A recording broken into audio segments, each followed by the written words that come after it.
बागेश्वर वाले बाबा पर विवाद थम ही नहीं रहा है। अब तक अंधविश्वास फैलाने के आरोप लग रहे थे, अब धर्म युद्ध जैसी नौबत आ गई है। मुस्लिम धर्मगुरुओं ने उन्हें धर्मांतरण करने का इल्जाम उन पर लगाया है और सरकार से उनके खिलाफ कार्रवाई की मांग की है। वहीं पंडित धीरेन्द्र शास्त्री ये कह चुके हैं कि वो अंतिम सांस तक घर वापसी कराते रहेंगे। हम जब तक जिएंगे तब तक सनातन के लिए कार्य करेंगे, तब तक हम घर वापसी करवाएंगे। ये बहन मुसलमान बहन है, अपनी इच्छा से बागेश्वर बालाजी का चमत्कार देखकर ये भी सनातन हिंदू धर्म को सर्वोपरि मान कराना चाह रही हैं। बाबा धीरेन्द्र कृष्ण शास्त्री ने जो तौर तरीका इख्तियार किया है, इससे पूरे भारत में नफरत फैल रही है। पंडित धीरेन्द्र कृष्ण शास्त्री के दरबार में सुल्ताना ने अपनी इच्छा से शुभिदासी बनने यानी इस्लाम को छोड़ हिंदू बनने का ऐलान किया था। मेरा नाम सुल्ताना है, मैं छत्तीसगढ़ बिलासपुर से हूँ। मेरे घर वालों ने मुझे त्याग दिया है क्योंकि मैं मूर्ति पूजा करती हूँ, फोटो पूजा करती हूँ। आप हिंदू धर्म में क्यों आना चाहती हैं बहन? मेरा मन बोलता है कि हिंदू धर्म से अच्छा कोई धर्म हो ही नहीं सकता कभी। लेकिन ऑल इंडिया मुस्लिम जमात के राष्ट्रीय अध्यक्ष मौलाना शहाबुद्दीन रजवी बरेलवी ने धर्मांतरण विरोधी कानून के तहत उन पर कार्रवाई की मांग कर दी।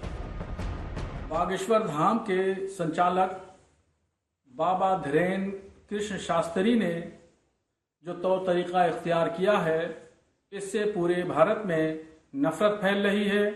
उन्होंने अब तक 328 लोगों का मजहब तब्दील कराया और वो मजहब इस्लाम के खिलाफ प्रचारित कर रहे हैं।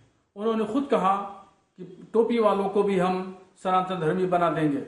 इस तरीके से बात करना मीडिया चैनलों के सामने और उसको प्रसारित करना, ये इस्लाम की तौहीन है। मेरी भारत सरकार से गुजारिश है कि जहां धर्मांतरण की बात कर रही है और धर्मांतरण पर कानून आ चुका है, तो इसके तहत इस तरह की तहरीकों को और इस तरीके से बाबाओं को सीधे सीधे इस्लाम को बदनाम करने वाले लोगों को के खिलाफ कानूनी कार्रवाई होना चाहिए और इनको रोका जाना चाहिए। आज तुलसी पूजन दिवस है। कौन सा दिन है? और आज हम विस्फोट करके आए हैं। पूछो का? पूछो 250 लोगों को जो दूसरे धर्म में पहुंच गए थे लालच के चक्कर में, उनको पुनः सनातन हिंदू धर्म में घर वापसी करवा कर आए। बाबा ने दावा किया कि ये वो लोग हैं जिन्होंने ईसाई धर्म कबूल कर लिया था। आरोपों के बीच बाबा ने कहा कि वो किसी धर्म के विरोधी नहीं। हम लड़ने की बात नहीं करते हैं, हम किसी धर्म के विरोधी भी नहीं है, हम किसी धर्म के विरोधी नहीं है, लेकिन अपने धर्म के कट्टर हैं, ये हमारा सौभाग्य। जाहिर है जो मुद्दा चमत्कार को नमस्कार के विवाद से शुरू हुआ था, वो मजहबी तकरार तक आ पहुंचा है। कृष्ण गोपाल राज, बरेली, आज तक।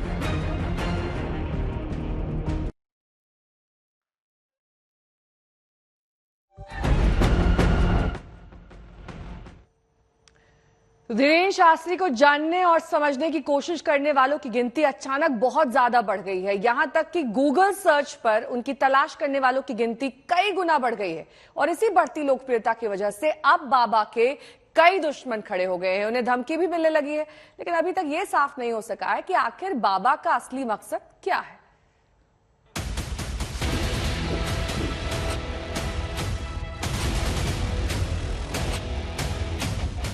तुम मेरा साथ दो, हम हिंदू राष्ट्र बनाएंगे। हाँ।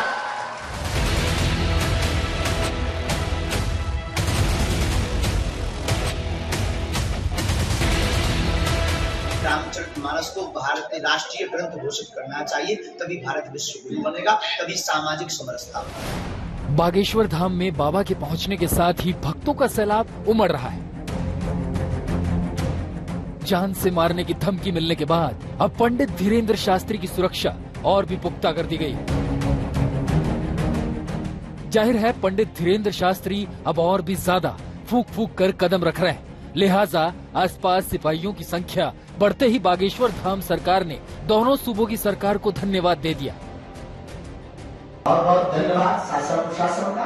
और हमें अपनी पृष्ठ पर तुम रक्षक काबू को रगड़ना, साधु संत के तुम रखवारे, हमारे इष्ट श्री हनुमान जी हैं और उनके साथ साथ भारतीय नागरिक होने के नाते मध्य प्रदेश सरकार और भारत सरकार पर भरोसा, और अगर उन्होंने यहाँ की व्यवस्था बढ़ाई, हमें अपनी सुरक्षा से ज्यादा यहाँ पर आने वाले प्रत्येक भक्त की सुरक्षा की चिंता है और अपने इष्ट पर भरोसा है।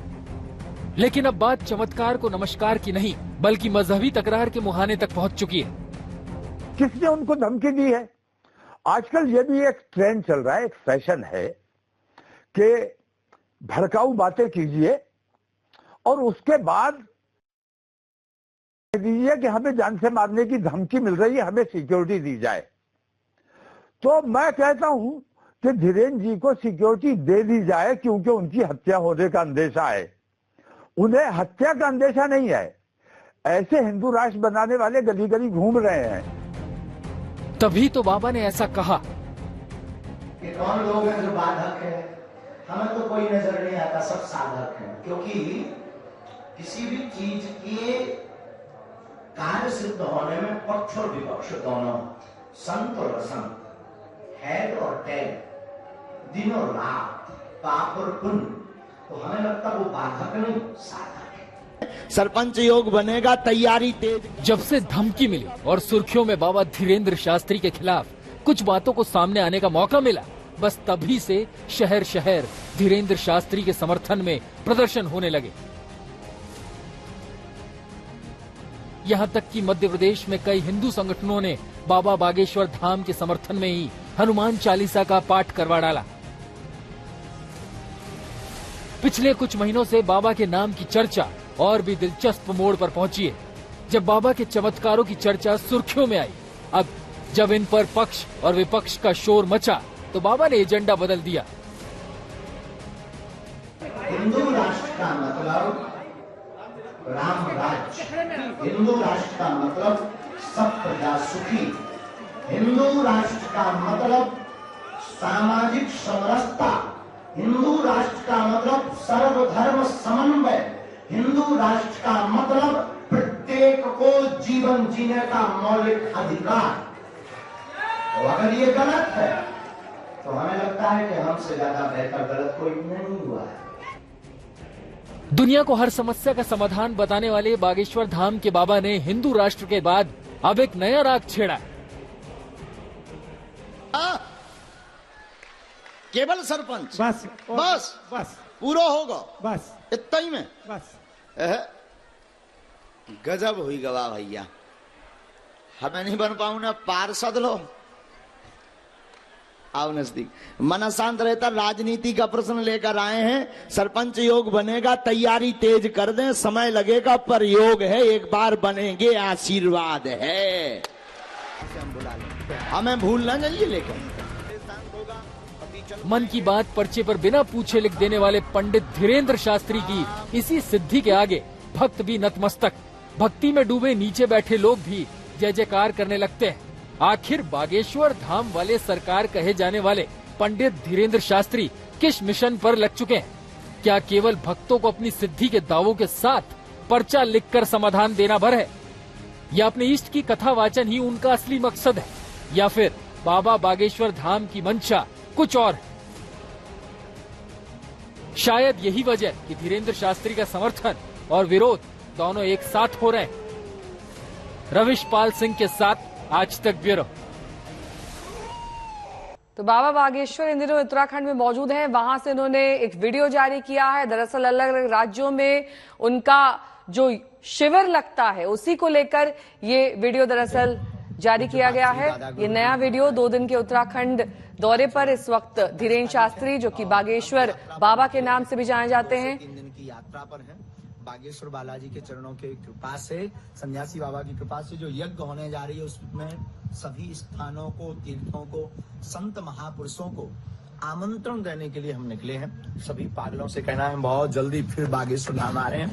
और दिव्य भूमि जो हमारी हिमालय की भूमि है, उत्तराखंड के जो क्षेत्र हैं जहां पर बड़े बड़े ऋषि मुनि महात्मा जिनकी अक्खड़ फक्कड़ की साधना रही है, तपस्वी योगी अमलात्मा विमलात्मा साधु, उनके स्थानों के पद चिन्हों का आशीर्वाद लेकर सब संतों को हम आमंत्रण दे रहे हैं। बहुत जल्दी बागेश्वर धाम आएंगे, आप सब इंतजार करिए।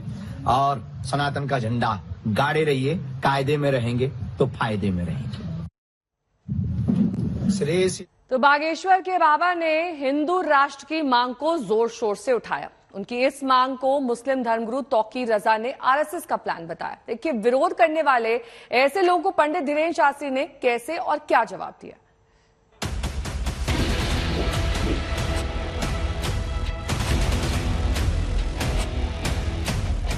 तुम मेरा साथ दो, हम हिंदू राष्ट्र बनाएंगे।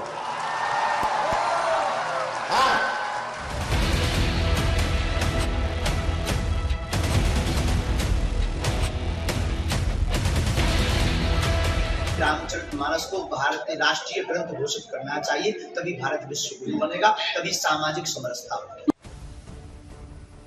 जब बाबा के चमत्कारों की चर्चा सुर्खियों में आई, जब इन पर पक्ष और विपक्ष का शोर मचा, तो बाबा ने एजेंडा बदल लिया। दुनिया को हर समस्या का इलाज बताने वाले बागेश्वर बाबा ने भारत को हिंदू राष्ट्र और रामचरितमानस को राष्ट्रीय ग्रंथ बनाने का राग छेड़ दिया। बागेश्वर धाम पहुंचे बाबा से जब सवाल किया गया कि सर्वधर्म संभाव वाले देश को हिंदू राष्ट्र क्यों बनाया जाए, तो बाबा ने हिंदू राष्ट्र को परिभाषित कर दिया। हिंदू राष्ट्र का मतलब राम राज्य, हिंदू राष्ट्र का मतलब सब प्रजा सुखी, हिंदू राष्ट्र का मतलब सामाजिक समरसता, हिंदू राष्ट्र का मतलब सर्वधर्म समन्वय, हिंदू राष्ट्र का मतलब प्रत्येक को जीवन जीने का मौलिक अधिकार। तो अगर ये गलत है तो हमें लगता है कि हमसे ज्यादा बेहतर गलत कोई नहीं हुआ है। रामचरितमानस के इस दोहे पर बवाल मचा था। इस बीच विवादों से घिरे बाबा रामचरितमानस के मुद्दे में कूद पड़े। अब हिंदू राष्ट्र और रामचरितमानस दोनों को उन्होंने आपस में जोड़ दिया। राम राज्य तभी आएगा जब रामचरितमानस राष्ट्रीय ग्रंथ होगा, और राष्ट्रीय ग्रंथ रामचरितमानस होगी तो राम राज्य आएगा, राम राज्य आएगा तो भारत हिंदू राष्ट्र बनेगा। कॉन्सेप्ट क्लियर है माय डियर। हिंदू राष्ट्र पर बागेश्वर के बाबा को साधु संतों का समर्थन मिल रहा है, लेकिन मुस्लिम धर्मगुरु तौकीर रजा ने बाबा को संघ से जोड़ दिया। जवाब में बाबा ने कहा वो किसी पार्टी के साथ नहीं, उनकी तो अपनी पार्टी है। मैं धीरेन्द्र शास्त्री जी को भी नहीं जानता हूं। अभी आपसे सुना मैंने कि उन्होंने हिंदू राष्ट्र, ये तो आरएसएस का प्लान है, तो उन्हें आरएसएस के साथ खड़ा हो जाना चाहिए। अलग से एक तहरीक क्यों चला रहे हैं? हमारा किसी पार्टी से कोई लेना देना है, हमारे सभी पार्टी के सिस्टम, सभी पार्टी, कोई ऐसी पार्टी नहीं है जिनसे हम ना जुड़े हों। और अगर आप पार्टी की बात करें तो हमारी खुद की पार्टी है, बजरंगबली पार्टी, उसका निशान मुगदर है, उसका नारा है जो काम का नहीं वो किसी काम का नहीं। बागेश्वर धाम में बाबा के पहुंचने के साथ ही भक्तों का सैलाब उमड़ रहा है। वहीं जान से मारने की धमकी के बाद उनकी सुरक्षा भी बढ़ा दी गई है। बाबा ने इसके लिए मध्य प्रदेश सरकार और केंद्र सरकार का शुक्रिया अदा किया। बहुत बहुत धन्यवाद शासन प्रशासन का।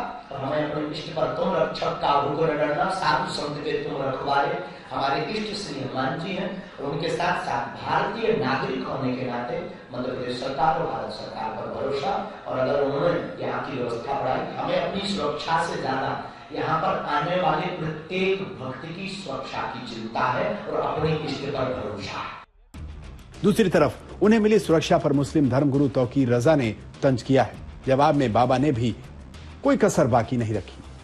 किसने उनको धमकी दी है? आजकल ये भी एक ट्रेंड चल रहा है, एक फैशन है कि भड़काऊ बातें कीजिए और उसके बाद दीजिए कि हमें जान से मारने की धमकी मिल रही है, हमें सिक्योरिटी दी जाए। तो मैं कहता हूं कि धीरेन्द्र जी को सिक्योरिटी दे दी जाए, क्योंकि उनकी हत्या होने का अंदेशा है। उन्हें हत्या का अंदेशा नहीं है। ऐसे हिंदू राष्ट्र बनाने वाले गली गली घूम रहे हैं, उन्हें हत्या का अंदेशा नहीं है। उन्हें अपना नाम चमकाने की, मुस्लिम मुखालिफ अपने आप को दिखाने की एक जो होड़ चलती है, उस होड़ में वो शामिल हो गए हैं और हुकूमत पे दबाव बना के प्रशासन पे दबाव बना के वो सिक्योरिटी वगैरह लेना चाहते हैं, और इसके अलावा कुछ नहीं। कौन लोग हैं जो बाधक है? हमें तो कोई नजर नहीं आता, सब साधक है। क्योंकि किसी भी चीज के कार्य सिद्ध होने में पक्ष और विपक्ष दोनों, संत और असंत, खैर और तैर, दिन और रात, पाप और पुण्य, तो हमें लगता है वो बाधक नहीं, साधक है।